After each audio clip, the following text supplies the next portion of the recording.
Hello guys, and welcome back to another video on my channel. It's your girl, that girl underscore Chichi, and I am so happy to be back again recording another video of this mini series of like unlocking my whole childhood trauma and whatnot. I'm so glad to see that people are actually interacting and engaging with my questions on Instagram, and my friends are actually giving me questions to answer based on the whole foster care and like grief process as a whole. So I'm so grateful and thankful, even though it's just so far it's just me and my loyal 71 subscribers. I think, hey, we're gonna get somewhere one day, you know what I mean? So I'm so happy and grateful. So today's video is gonna be around like foster care, since I already gave you guys like the whole backstory. So today's video is just gonna focus more on foster care as a whole and basically like my personal experience and just a couple of questions that I got surrounding foster care. So as you know, I don't know if I'm gonna keep this up for the whole like mini series. I'm gonna see if I can try, but I'm gonna start off with a few words for my viewers. And yeah, so foster care is something that holds a lot of space in my heart and in my life. It is something that I've never really gone out of my way to talk about. It was something that was always just there as a fact of my life. Everyone's foster care experience is different. Some people have good memories of foster care and others not so good memories of foster care. Some people get good families and then some don't, but that's the reality of foster care anyways. I'm not saying that's like a good thing, but that is the reality of foster care. Foster care in Ireland is a predominantly white system. However, Ireland is now going more towards a diverse state and a diverse country, but there's still so much to be done in terms of foster care. There's so many improvements to be made so that kids who come into foster care and kids who end up going like into aftercare can get the most out of their experiences with foster care and TUSLA as a whole. This is something that I want to work towards achieving, and hopefully I can get help from others to achieve this. I would love to be a foster care further down the line. I want to pursue a career in foster care. In social work, sorry. I want to pursue a career in social work. So like, if I can connect with others and grow this as something big, as a community for people and kids in foster care, people who have gone through foster care, I will be so grateful if I manage to achieve that. Like, that is what I would be like, I would consider as my success story, as my success, my biggest achievement. I'm not even gonna lie. So yeah, I hope you like this video and cue my intro. Bye. Anytime you want, baby girl, just come. Where you wanna go? No, they do that, you never know. Think I look back and we can fly, bro. Let me watch a tire. Okay, so yeah, like, what is foster care? So foster care, by the way, if you see me like looking down or anything, I do have like some stuff written down on my notepad, and I will be looking at my phone, so sometimes my attention will be going from here to here and back to the camera, okay? But anyways, foster care is a system where children who cannot live with their parents are placed in the temporary care of another family or an individual that is trusted with the state, in order to provide them a safe, stable, and nurturing environment while their family like works through whatever challenges that they're going through. So you can be in foster care from the ages as a baby, like from the age of 0 to like 18. That's typically when foster care ends for most people, at the age of 18, unless you just happen to be still in like your last year of like secondary school and then you're turning 19 at graduation or around the time of your graduation. Aftercare is more like a system within foster care. So most people go into the aftercare system from the age like 15, 16. I say more 16 until 18. So like, aftercare is there to help kids like facilitate their movement into like adulthood, basically into like living alone, basically out of foster care. That's my understanding of what aftercare is. When you're in foster care, you get a social worker. So like, for example, me and my siblings, we all have the same social worker. I don't think it is normal for kids within the same family who are all related to have different social workers, unless we're from like different families. Then, you know, each family gets their own social worker. When you go into aftercare, you get an aftercare worker. So while you're in foster care and then you go into the aftercare system, you're not really going anywhere physically. It's just more like a system, if you get what I mean. Then when you're like 16, your aftercare worker works hand in hand with your social worker. So each child gets their own aftercare worker, different. Like me and my siblings, we all have different aftercare workers, but when we were in foster care, we had the same social worker. So I hope that's not confusing for anybody. Yeah. What else? How many homes have I been with? Like I said in my previous video, I have been with 4 homes in total, 3 of which were permanent, like were kind of long term, and then the 4th one was kind of like temporary. So yeah, how were my foster families? Like, how was the experience with them? My first foster family, the one that I got placed with, were just like 1 week and then I never seen them again. I won't lie, like that was the first time I got put into foster care. So like I didn't even know what to expect as a kid. They were so nice. I'm not even gonna lie. They were so nice, and they were just lovely people. I won't even lie. Like I don't think they've ever had their own kids. So they were just so nice and so loving. Like I won't lie, it felt like a mini holiday. I'm not gonna lie. It felt like a mini holiday on a farm. Like they lived on this farm. Their farm was beautiful. I'm not gonna lie. Like it was a nice experience. My first foster care experience was like probably the best foster care experience that I got out of all of my foster homes. I'm not gonna lie, because I feel like after I got put into my second one and my 4th one, like from second to the 4th, I feel like that's when I feel like, I wouldn't say I wasn't a kid. Like I was a kid, but like I had a greater understanding of what was going on. So I felt like it affected me more versus, and then also affected my experience in foster care. So like when I got put into my first foster care, like I was pretty young. Like I felt like, you know, I'm kind of just like, mama's sick, she's gonna get better, this is normal, this is okay.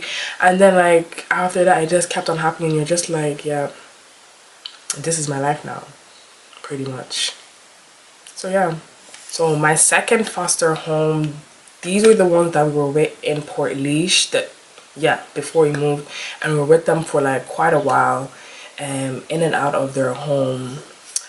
How was my experience in their home? How did I adjust to being in their home? I feel like at this point I had a better understanding of what was going on. So like my first reaction of the family, like I won't lie, like the guy, the woman's husband was okay. Like mind you, she lived like where like most of her kids, like sometimes, like yeah, they basically stayed at home. Like they would be there sometimes and then they wouldn't be there, but they pretty much lived at home. That was her permanent address. So she lived with her whole family in the house.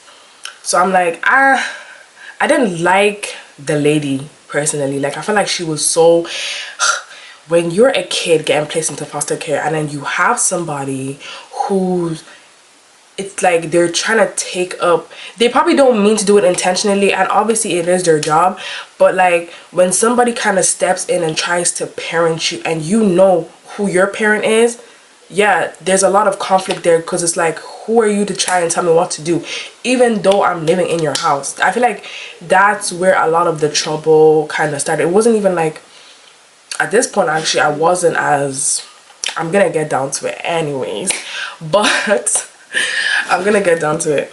But like I feel like that was just the starting of me like to becoming like a rebel. Like, I won't even lie, because that was when I started like just saying no to like things she would tell me to do and stuff like that. Like, I didn't like the idea of somebody trying to parent me when I have my own parent.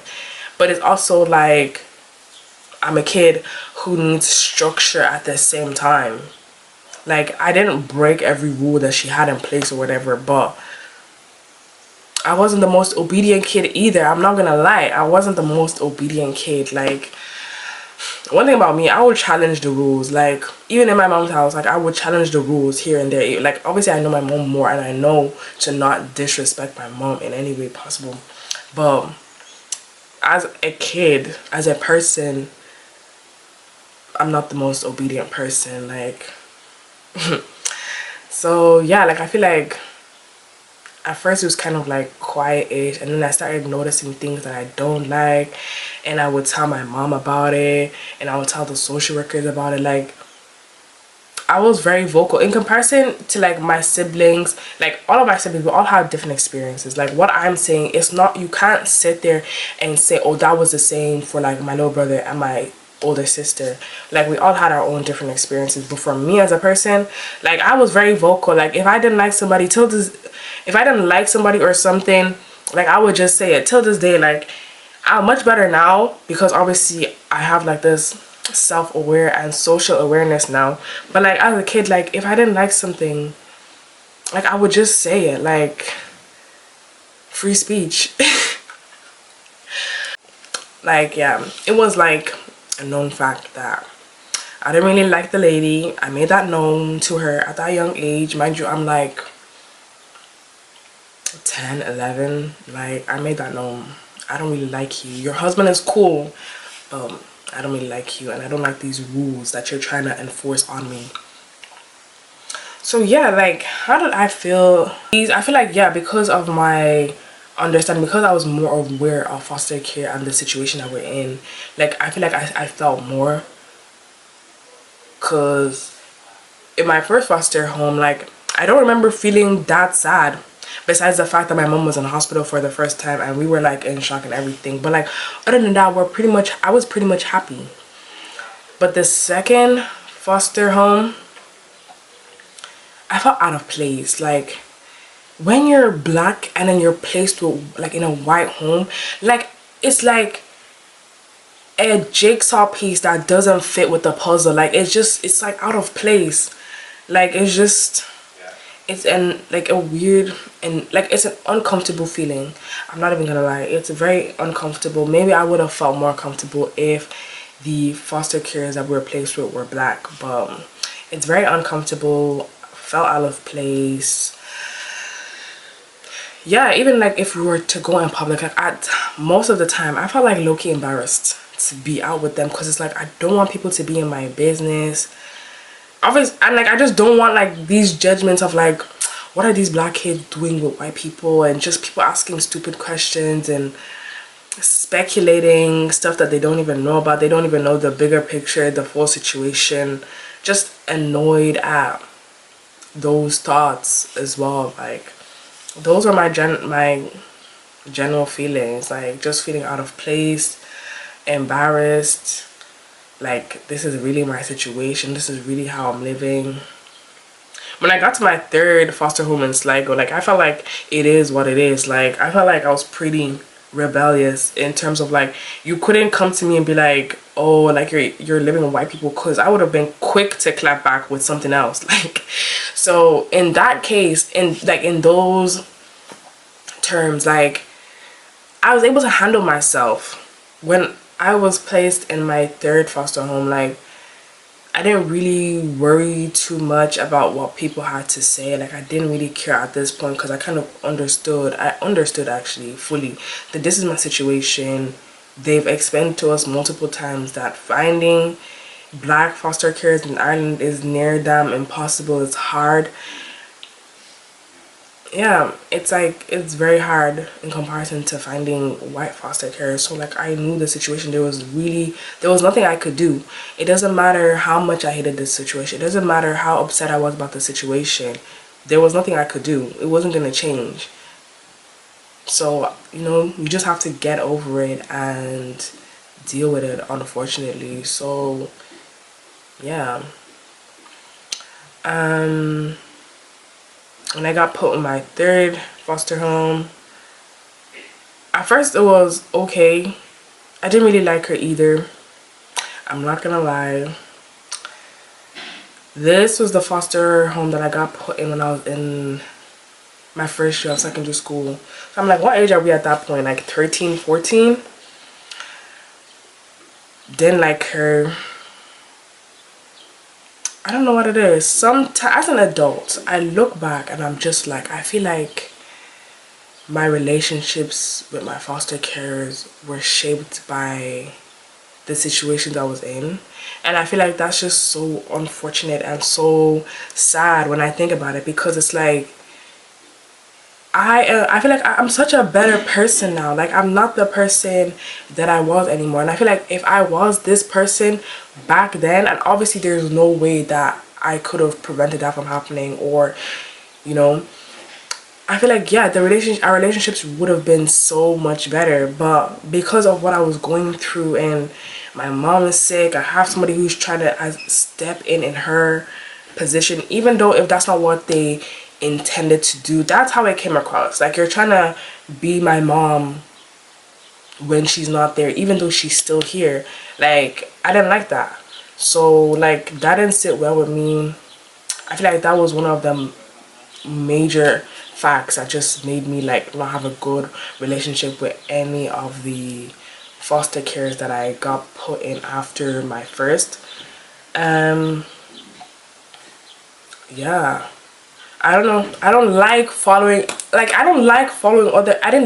other people's rules, especially because they weren't my mom's rules. And I know for a fact that if my mom was taking care of me, like, the things that they would, like, make as a rule, like, say for example, like, my second foster care, she would take our phones away from us, like, at nighttime and stuff like that. Like, that was something that we didn't have to deal with my mom. Like, my mom was very chill. Like, she would, even though she'd be like, you know, sometimes when your mom is walking in the middle of the night and she's like, you're still up, go to bed and stuff like that. Like, my mom would never take our phones away from us, even if, like, okay, maybe if you misbehave, but it wasn't a regular thing. Like, my mom was so chill. She wasn't a rule type of person. She was firm, don't get me wrong. She always let us know, I'm not your friend, I'm your mom. At the end of the day, that respect will be there. But my mom was very chill. She was just firm as a person. She was not like a rule enforcer. She was not like a person who forced us to do things. Like, so I'm like, even when I feel like if I feel like the slightest bit you're forcing me to do something that I don't want to do, like, there's gonna be a problem there, because I've never been forced to do anything by my mom. So how are you gonna try and force me to do something? Like, so yeah. And like, she would like take our phones. Like, I didn't like that, because I'm like, even though I know I'm a kid, most people do take their kids' phones at nighttime, but I'm just like, it wasn't something that I was used to, so I didn't like it, and that caused some trouble. Like, what happened? What other things happened? I remember I used to laugh so much. Me and my brother used to laugh so much at like the dinner table. Like, we used to just cause, like, not even cause trouble, but we were just so like messy at the table. Like, she would like what's called it, she had this like playroom in her house, which was kind of cute or whatever, and like, she would make us sit out there for like 5-10 minutes if we were like misbehaving. I'm like, bitch, you think you're oh my god, let me chill.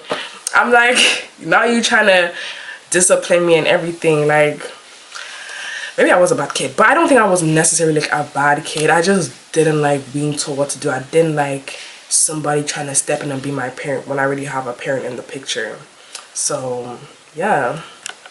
I know one thing about foster care is that sometimes, I don't know how common this is, but sometimes they do separate siblings up, unfortunately, because you might be in a situation where they have a foster home that's like willing to accept one child. But say like, if you're 3 in your family, 3 of your siblings, they might have a foster home who's willing to accept one child, and say another that's willing to accept 2 but not 3. So sometimes there is situations where kids are separated from their biological sibling, but luckily the lady that we got placed with was willing to take all of us in. Thank God. It was my mom's dying wish for her kids to be kept together and never separated. So I'm grateful that Tesla did their best to honor that wish for my mom. I'm grateful that none of my siblings got separated, and throughout everything that we've been through together. That is something that only the three of us can relate to. Those things that we went through, only three of us can relate to going through those things. We know how we feel, you know what I mean? Like, I can't go to another person, even another person who's been in foster care. We'd be able to relate to a good bit, but not in the way that me and my siblings will be able to relate to each other. That was actually a common question that I get asked. Sometimes when I would go, they have these like HYLS. I think it's Home Youth Liaison Services. I can't believe I actually got that. I think the H stands for home, but they would have these HYLS services for us. So these people would take you for like weekend trips just to get you out of the situation and just help you like be distracted from what you're going through on a regular basis, on a day-to-day basis. They will take you for like a weekend. You guys will do fun activities. Like, that was one thing that was good about foster care, but I don't know how that was a thing when it only was a thing when we moved to Sligo, never when we were in Port Leash. Like, they never took us out for like HYLS weekends and stuff like that when I was in Port Leash. It was more of a thing when we moved to Sligo. I don't know why, but I'm grateful for it because they're kind of fun. They're very fun. At first, you're kind of just like, oh my god, like, I'm not like the rest of these kids. Like, and the reason why I'm saying like I'm not like the rest of these kids was because it's not like I was put into foster care because my mom was like just unable to take care of us for whatever reason. It was because she was sick. So in a way, I just felt like I was different to other kids, even though I'm not. And we're pretty much in the same boat. So at first, that's like the feelings I had, and I'm just like, I'm not like these other kids, like they're all rough and everything. But like, when you start getting to know people, that's why they say don't judge a book by its cover. When you start to get to know people, like, these people are funny, you end up having a good time. You're like, damn, like, it's not as bad as I thought. But yeah, like, the HLS people, they would take us for like weekends and go to like different places. So like, say we would go to like different counties and stuff like that. Like, I've been to Navan. I can't remember most of the places I've gone to, but like, we've been to like so many places. They would like take you go-karting. Maybe you go to like an activity center. I've been to Lock Key. I'll probably put the names of these places up. Even like the whole HYLS thing, I'll probably put it up on screen because it's probably confusing a little bit. But yes, they would take us out for like weekends and they were fun, I won't lie. But you know, on Sunday when you know you're heading back to that same place that's causing you the same stress on a day-to-day basis, it's like how you were feeling for the whole weekend just comes back, and it's just it's like a really annoying and frustrating feeling. But it does go quite a bit. Like, HYLS does a bit for like kids, you know, or for me personally. Let me not speak for other people and generalize my feelings, but it went quite a bit for me. It's nice to just get that little break from what you go through on a regular basis. So yeah, I'm grateful for that also, being there. So yeah, what I wanted to say in relation to HYLS is that when I would go on HYLS, and sometimes us as kids, we're just talking about like our situations and whatnot. Like, sometimes they would ask me like are my siblings, the ones that I live with, are they my biological siblings? And I'm like, I used to think that was so weird, but like, it's not weird anymore because it's actually understandable. Because most people, like, a lot of kids do get separated. Like, kids getting separated from their actual biological siblings is not something that's rare in foster care. It might be something that's not common in Ireland, but like in other countries it is very common. So yeah, I always get that question, like, are my siblings my biological siblings? My siblings are my biological siblings, okay? I've never been put into a foster home where there was another foster kid from a different family, actually. So yeah, that's something to point out as well. In terms of how I was doing in school at this time, I was in primary school, in my first and second foster homes. How was I doing in school? I think I was okay.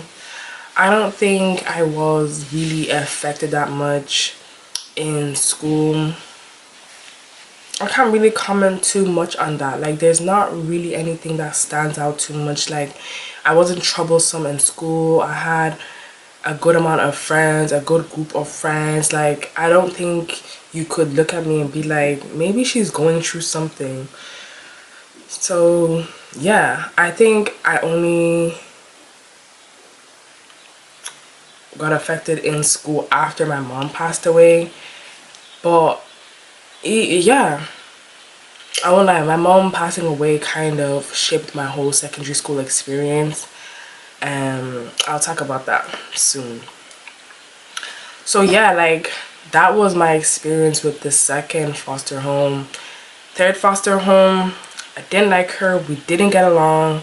We didn't see eye to eye on a lot of things. We argued a lot. After my mom passed away, I feel like that's where a lot of the troubles really started. Like, I just wasn't going for anything. I'm not in the mood to be making new relationships with somebody who's trying to tell me what to do, be my parent. Yeah, it was troublesome. We argued a lot. I'm not even gonna lie, there wasn't a day where we like didn't argue at least one time. We argued a lot. We argued often. Anything, any small thing we argued over. Like, I wasn't letting up. I just feel like when I look back at it, I'm just like I know some of the arguments I feel like were kind of like they were kind of necessary, but some of the arguments were kind of pointless because I feel like more time, if you as a foster care knew that I was grieving as a child, you would let up. Like, you wouldn't be on my back as much. And I feel like the type of attitude that my third foster care had, she was kind of just like, people die, get over it type of mindset. I'm like, babes, I don't know what era you grew up in, but you're not gonna try and give me that tough love and force me to smile and get like be happy when I'm not happy deep down. Like, you're not gonna force me to do anything. You can't force me to smile. Ever since I was a kid, like young, you can't force me to fake my emotions. Like, if I'm unhappy about something, you'll know I'm unhappy about it. If I'm happy, you'll know that I'm happy. Like, so I feel like the type of attitude that she had, I feel like the way she dealt with I don't know if it was just me or like my entire siblings, but with me in particular, I felt like the way she dealt with us, with the me grieving, like, it wasn't the best way. Like, I feel like she could have done a better job. And that's all I can say, because I'm so over the feelings that I had for her when I first left her home. Like, there's nothing I could do to have changed that experience. It's like, it's something in the past. I'm not gonna keep on holding on to the feelings, like like if I didn't like her, I'm not gonna keep on being like, I hate this lady every day. Like, I don't have time to be doing that. Like, I've moved on from that. I'm just like, it is what it is. My experience in that third foster home was shaped majorly by my mom passing away, was shaped majorly by me grieving. Like, there was really, the way I felt in that foster home, especially because of the place that it was located in, I felt secluded, I felt lonely, I felt depressed. Probably I was borderline depressed, I'm not even gonna lie, because grief does a lot of things to people. Like, I felt hopeless, helpless. I felt like I didn't, even when I explained it to foster carers, like, you're probably wondering, like, how did the foster carers deal, how did the social workers deal with this? What was their response or reaction? Hey, they told me that families go through stuff. Like, families argue, that's okay. I'm like, I'm not even in a family with this lady. Like, you know what I mean? Like, that was my attitude. Like, how I seen it is that my siblings was my family and this was just a lady who was just, we were put in her care. That's how I seen it. So I'm like, I just felt like either they didn't understand or they just didn't handle it well as social workers. I felt like it my experience started getting better when my aftercare came into my life, because bruh, that woman sent from heaven. I'm not even gonna lie. She's really sent from heaven, because she was the only person that I felt like actually understood what I was going through, that I could relate to. She was the only person who I felt like she had the patience to deal with the fact that I was grieving. If you get what I'm saying. Like, if I had an attitude and I wasn't in the mood to talk and she knew, it wasn't like she was gonna force me to speak or get over it. Like, people grieve. Like, she didn't have that type of attitude. She didn't have that type of, even like if she wanted to say something, she put it in the best way possible. She knew how to talk to me. Like, I don't know how else to describe it, but like, she just knew how to talk to me. Like, she was the only person, I feel like, as a matter of fact, who could actually get true to me as a child who was grieving. I'm not even gonna lie. So like, yeah, in terms of how the like social workers, how do they deal with it, like, I've had disagreements and I've had arguments with social workers because I felt like they weren't getting what I was saying. When it came to, I was trying to work through the arguments that I was having with my foster care, and we'd have these meetings, say it was me alone with the social worker and the foster care, like, and we'd be arguing to each other, me and the foster care. Like, it's like they were just inexperienced, and that's one thing that annoyed me about social workers. These people, like, and obviously not everyone is going to be in foster care when they decide to pursue or have gone through the experience of foster care when they decide to pursue a career in social work. But I feel like all the social workers that we had, we couldn't relate to them. Like, you've never been in my position. You think that it's like, maybe they don't think it's so easy, but how they were so lenient about it. It's like, it was like they were just so clueless about what to do. I'm not even gonna lie. They were just clueless. Like, I'm like, bruh. And when I was in foster care in my third home in particular, our social workers changed so often. They changed so often. So every time I would go through something and a social worker would be working with us and they're filled in, by the time they get to filling themselves in with our whole background situation and the whole story of how we came to be where we were in that third foster home, it's like they would just switch jobs to another one, and we get another social worker who's starting again from square one, trying to tell me this is normal, families go through this. I'm like, look, I've been through this with like 2 other social workers. You're late to this topic, you're late to this conversation. We're not gonna do this. Jump straight to it. This is what's going on. I don't like this lady. You know what I mean? That literally was how I was. That's literally how I was, because it got to a point where I was just so over social workers. Like, oh, I was so over social workers because they were changed so often. I'm like, and that just, it was something that just made me feel, it made me feel so helpless, because I'm like, look at how easy these people are able to just get up and leave you in the situation that you're in. Meanwhile, I'm still stuck here. I'm still suffering, trying to figure out a way to just get through this like foster care experience and get out of here and make it out alive. I'm not gonna lie, because I felt like I was just so depressed after my mom passed away. Like, I wasn't happy. I'm not gonna sit here and say that I was happy. I barely was happy. Like, I woke up, I was sad. I went to bed, I was sad. Like, there was no feelings of happiness nowhere. I felt like I couldn't even think about my life a year later, because it's like, when you're 16 and you're like, I still have like 2 more years, it's like, next year I'm gonna be depressed, the year after I'm gonna be depressed until my graduation. Like, there was no feelings of happiness in my third foster care home. Like, that whole experience was really shaped by grief. I'm not even gonna lie. I feel like at that point I was just so mentally exhausted, mentally tired by everything that I had gone through at this point. Like, I'm just like, at this point it's just me, myself, and I. These are the only people that I can go to for help, just me, myself, and I. And then my aftercare worker came into the picture, and there was only so much she could do because she's an aftercare worker. That's a system within foster care. Like, she can't take me and place me in another home. She can't take me and place me in her home. Like, there's only so much she could do. Like, say taking me out from school if I feel like I'm just having a bad day. That was like the most she would do. Or take me out for like meetups during the weekend. I could meet up and call her as many times as I wanted to. With the respect that she also has her own working life and things to do, obviously.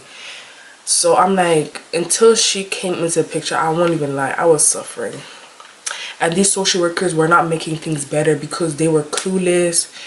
You're white, I'm black, you can't even relate to me. Like, you don't know the feeling of being secluded in a place where you're just surrounded by white people and like you're the only black people there. Like, you can't even relate to me on like the smallest scale. Like, tell me something that you've gone through, like, you know, like something that can make me actually be like, okay, maybe you might just understand where I'm coming from. Tell me something. But there was just nothing. I felt like you're social workers from good backgrounds with good lives, and maybe that wasn't the case, but from my point of view, this is how it looked like at the time. Like, you're just social worker from good backgrounds, working good jobs.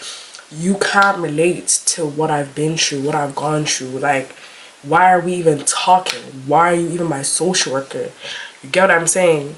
That's how it was. That's really how it was. I don't think it's getting darker. I think the lighting is still good because it seems like it's about to start lashing soon.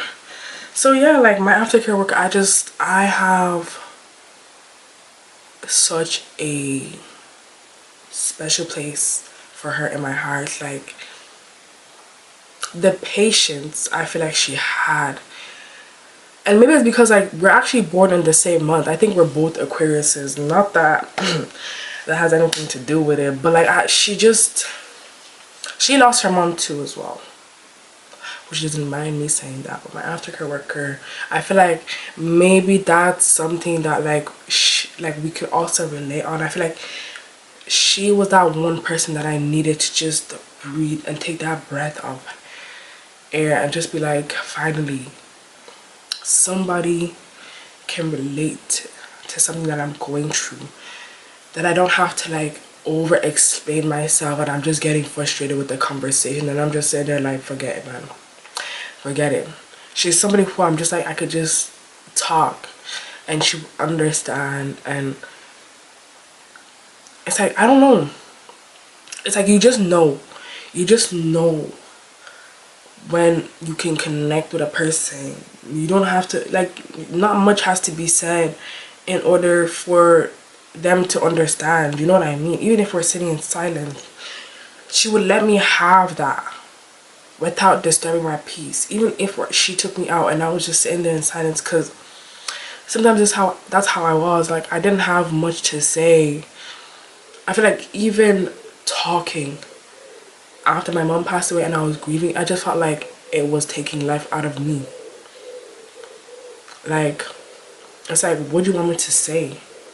I have nothing left to say, you know? So yeah, she came into my life. I can't lie, she instilled hope in me. Like, if there's one reason that I am where I am, it's because of her. I'm not even gonna lie, it's because of her. Like, I'm still in contact with her, obviously. Also, one thing I forgot to mention, actually, you go into foster care aftercare from 16 to the ages of 23. So that's kind of when like aftercare support stops. I obviously can't tell you what happens after the age of 23 because I'm only 20, so I still have like 3 more years to go. But you know, the support that you get from Tesla, like, hey, they try.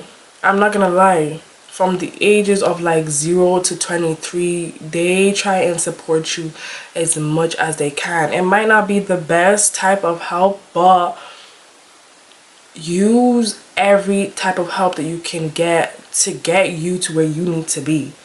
When you're a child in foster care, going through anything where you're dealing with foster care and aftercare, use the support that they give you, use the resources that they give you. You might think it's useless in that moment, but it does go a very, very long way. The support that aftercare workers provide you with, it goes a long way. Not everybody gets an aftercare worker that they connect to, because at the end of the day, it doesn't matter what our job is, who we are, we all have our own personality. So like, I can get an aftercare worker that I don't really like, that I don't connect with. I don't really know how they go about that. Maybe you can actually request, I think you could actually ask for a change of like aftercare workers. But like, I've always connected with my aftercare worker personally, so I've never really had to change aftercare workers, thank God. So like, yeah, you know, there's also those factors that come into play. Like, you might not get along with your aftercare worker. In terms of my social workers, like, unless all of my siblings didn't like our social worker, I think that's the only time that your social worker could change when you're in foster care. But me personally, like, a lot of my social workers that I had, I don't think I liked any of them. I'm not gonna lie. That's honest. That's the honest truth. I don't think I liked any of my social workers. I just felt like they were so useless. No offense, no matter how much they tried. I just felt like they were useless. I felt like you couldn't even relate. It's like, you don't even know what you're talking about, what you're doing. It's like everything is just like how they see it to me. It's like everything is just a legal process. Like, it's like you're just treating us. It is their job, but you're treating us like your job. Like, it's like there's no human nature there. You're not connecting with us as people. Like, I don't know. The social workers that I feel like that we had, they were just so useless, in my opinion.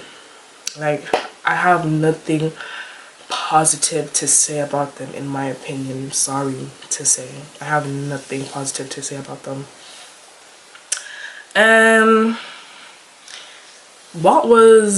Oh yeah, my fourth foster home, they were actually a black family. It was just one lady and her kids. There's not really much to say about her either, because when we were with her, it was only for like midterms, and we did get along. Actually, we did get along. The relationship wasn't deep though. It was very much surface level, because we were barely with her, and when we were in Galway, most of the time we were at the hospital with our mom. So like, very much surface level. I'm still cool with her kids till this day. Not like super close, but we, you know, if I see her and her kids, I say hi. Yeah, there's not much to say about my fourth foster home either. Very much a surface level relationship there. The effect of living in the countryside, like places like Tubbercurry and Riverstown, was basically where I remained most of the time in when I was in Sligo. I just feel like where we lived in Riverstown, very, very secluded. I feel like there's pros and cons to living in the city and living in the countryside. Obviously, like, who knows what my life would be like if I was living in the city, because obviously there's worse influences on kids in the city, whereas in the countryside, you know, like, there's only so much you can even do. Like, break a law, I'm pretty sure the whole town is gonna know by the end of the night. Like, rob from a shop, I'm pretty sure the whole town is gonna know by the end of the night. That's how small the town was. Like, very small. I just feel like towns like that, for like teenagers, they're just so secluded, and I wouldn't say it's the best place to raise a child or a teenager. Maybe a child, yeah, but like when kids start going into the double digits and they enter their teenage years, I feel like a place like Riverstown is so secluded for them. Like, it's so out of the way, and sometimes I did appreciate that. I won't even lie. Sometimes I did appreciate the quiet of the countryside. Sometimes you do need that in your life. You know, there was so much going on in my life until the time that my mom passed away that the countryside was like, it's like a silence that I wasn't used to, hence why it made me so uncomfortable, because I'm so used to clock out, like go to school Monday to Thursday, clock out of school Friday morning, straight to Galway, come back Sunday evening. Like, it's like there was no time to just be in your feelings. If I was in my feelings, I feel like I kind of would just feel like, why am I in my feelings? Because I'm not the person who's sick at the end of the day. So why am I in my feelings? You know? Like, I'm not the one who's in pain, who's hurting, you know? So after my mom passed away and you're living in the countryside, I feel like you're dealing with all these emotions and you're just like, I feel like that's kind of one thing that just made me feel even more depressed. But in a way, it was something that was refreshing to be in the peace of the countryside and not have to deal with like speculation from people and stuff like that, because we're pretty much out of the way, you know? It's just so many different emotions at the same time, you know. Each day was a different emotion, I'm not gonna lie. Each day was a different feeling. Yeah, really, that's how it was. In terms of coping mechanisms when I was in foster care, I will make another video like more about my whole grieving process. I just want this video to be mainly about foster care and everything that has to do under the foster care and aftercare realm. And in terms of like coping mechanisms, after my mom passed away, like I've always been a person who likes to draw and paint, but I feel like after my mom passed away, I developed like a very strong creative streak. Like I used to, like, I don't know if you can see like the painting on my wall, and that one in particular right there, I painted those when I was in foster care. Actually, like I had a huge creative streak when I was in foster care. I used to like write poems. I still have some of my poems. Actually, I have them written down in this book. Actually, I'd write poems, draw and paint, because I feel like that was I feel like words couldn't describe how I was feeling. How I was feeling was so deep and undescribable to me that only like things that I would draw could describe how I was feeling. When I was in like secondary school, like all of my secondary school journals, like I would like doodle on the front cover, because yeah, there was so much white space and I didn't like it just being empty, because I don't know, it made me feel some type of way that there was so much white space. And I feel like coloring in those white spaces in between the words and just doodling on the cover and making it look pretty and so bright as well, like it's like you're making something that looks black and white look so bright. And I felt like that's kind of how I felt. I don't know if that makes sense, but I just feel like when you look at me, it's like what I'm going through is like the black and white part, but the potential that I have in me, who I am as a person, that's the part that's just so colorful about me, you know? So I had a huge creative streak. I would draw, paint, write poems. That was kind of like my coping mechanism. They tried to get us to go into play therapy when I was in foster care. I said no. Yeah, I was like, I'm not going to no therapy. You can't force me to do nothing I don't want to do. I'm not going to talk to nobody. I don't even think play therapy is necessarily about talking, because it is play therapy. I think it's like, I don't know, drawing, or I don't even know what it is in particular, because I think they explained it to me multiple times to try and convince me to go, and I was like, I'm not going anywhere. You're not getting me to go anywhere.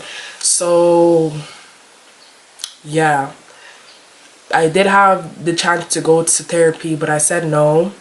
I have gone to therapy recently, actually. I think like last year I started going to therapy, but I stopped just because I got busy. Is therapy something that I want to continue going to and I want it to be a part of my life? Yes, I want therapy to be a part of my life. It's something that I want to continue going to, because I feel like therapy is actually, it's beneficial if you allow yourself to do the work, and if you allow therapy to help you, it is beneficial.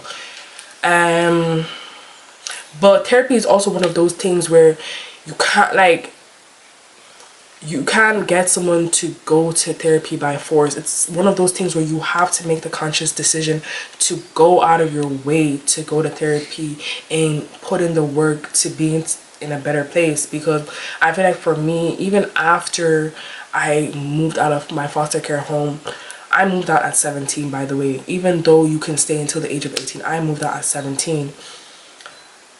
Obviously, I was still going through the same feelings that I was feeling in foster care, in my third foster care home. I was still going through those feelings after I left foster care. Like, it didn't just disappear. It's not like if I left foster care, my feelings of grief would just like disappear and I'd be like so happy and everything. They were still there. I was still dealing with the effects of being in foster care, of just going through everything. I didn't start therapy immediately after I left foster care. It came later down the line. So yeah, they did give us the opportunity to go to foster care. To therapy. Sorry, they did give us the opportunity to go to therapy, and yeah, I said no. I just wasn't in the mood for it. I wasn't in the mood to be speaking to anybody about my feelings. The chaplain services, I spoke about that in my previous video, how they had the chaplain service take us out for one-to-one conversations, and they had other people. I don't know what their job title is, like maybe they're school social workers or something along those lines. There was a lady that did take me out who I did like, and I felt like she also is somebody that I feel like I have a special place in my heart for, because we did get along and I felt like she could relate. She's somebody that I did talk to. My chaplain, she was nice as well. I'm not gonna lie, she was nice as well. Like, those people were nice, but they weren't helping me in the way that I felt like I needed help. Like, there was only so much they could do, and that I know that they could do. Hence why I feel like me too, when it came to talking to them, I felt like I was limited, because it's like, what's the point of me telling you about half of my business and half of the way I feel when I know that there's nothing you can do? I felt like it was pointless. I'm not saying that it is pointless, but at the time I felt like it was pointless, because I knew that there was only so much they could do. If I told them that I don't like the foster home that I'm in, that I don't like my foster care, there's nothing they can do about it. There was nothing that they could do about it. So that was, I would consider that as coping mechanisms that they put in place for us as well, for me. But besides that, like, I just became a recluse in terms of my feelings. Like, I didn't talk to people that much. I don't like crying in front of people. I did have a few instances. I think I had 2 instances where it was a situation with this one boy and I crashed out on him, but whatever. And then the other situation, it was just like, I think a few months after my mom passed and we had started, the new semester of school, and I just felt like it was just too much. I kind of broke down and I was upset. So I had 2 instances where I kind of did just break down in school. But besides that, like, after those situations, I just felt like I just kept my emotions to myself, didn't really say much. I didn't have the energy to be saying much anyways. And yeah, like, is it any, like, when people say that, like, you can journal and stuff like that, like, journaling works for, like, it's just one of those things where it's like, you can try it out and see if it works for you, but that didn't really help for me. Music actually was a big coping mechanism for me. Like, I love listening to music. Like, music just, I feel like it just, when you're going through so much and you have these like voices and it just feels like there's noise in your head, it feels like your head is loud. Like, there's just so much going on in your head and your heart. I feel like music blocks all of that out, and that's what it did for me. I always had my headphones on. I always had my headphones on. Just, I wasn't a complete loner. I had friends now. So yeah, but most of the time just with my headphones, quiet on my own. And yeah, that's just how I dealt with my grief, to be honest. um yeah, that was how I kind of dealt with foster care. And I feel like, guys, that's most of everything, to be honest. um Obviously, if you want me to comment more on anything that I said and speak more on anything that I've shared in my video, feel free to private message me, put it down in my comments. I'm open to discussions. Like, the reason why I'm making this mini series or these videos is because I feel like I have put in the work to get over my grief, and I just feel like I'm in such a better place than I was when I was way much younger. And the way I feel now is completely different to how I've ever felt in my life before. I have so much power in my life, and that's one thing about being in foster care. It's like, you just, that feeling of helplessness, you're not in control of everything, you know?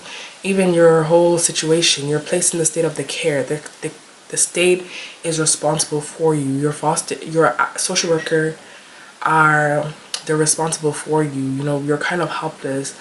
There's only, like, you will have your say. They will allow you to have your opinion, and they will keep it into mind and keep it into consideration, but there's only so much you can do as a child for yourself. So, you know, that feeling of helplessness, I feel like it has shaped a lot of my foster care experience. And also, one thing, like, I just finished doing it's July now. I finished doing my work placement in a secondary school in May, and guys, I'm not even gonna lie, like, when I was looking at these kids, like, a part of my heart, a big part of my heart actually broke, because I just felt like these kids, I was just like looking at them, and I don't know what they're going through in their own life, but these kids looked happy. Genuinely, like, I'm like, these kids are actually happy, like, they're actually laughing. That was nothing in comparison to me when I was in secondary school. Like, I was just sad and depressed the whole time. Like, I was like, the world is gonna end sometime soon, we all die at some point. At this point, I could die and I wouldn't even care. That was my mindset when I was in secondary school, when I was in foster care, when I was a kid. Like, so seeing these kids who are just so happy, and I just felt like I felt like I missed out so much. Like, unfortunately, I feel like there was nothing I could do about it, but I feel like I missed out so much in comparison to the kids in the school that I was doing my work placement in. Like, I was like, damn, like, bruh, like, this is different. Like, it was just like so shocking to see to me, because it's not like I started my work placement being like, I'm expecting to see some depressed kids, but I don't even know what I expected, to be honest. But just seeing these kids and seeing how happy they were, I'm just like, that was not me. And I feel so, sometimes I just feel so mad about it, like, and so angry about the fact that, like, my whole experience in secondary school was just shaped by grief. Like, my whole foster care experience was shaped by grief. Like, I was just sad and this negative person, and to see kids who are happy and to see them hopeful, and I just felt like I missed out. I felt like I missed out a lot, unfortunately. Like, so yeah, I just wanted to put that in before I end this video. Thank you so much for tuning in, and if you stayed until the very end, thank you so much for watching. If you left halfway because it was a sad video or you thought it was boring, thank you so much for your view. And yeah, I guess I'll see you guys in the next video. Thank you. Bye.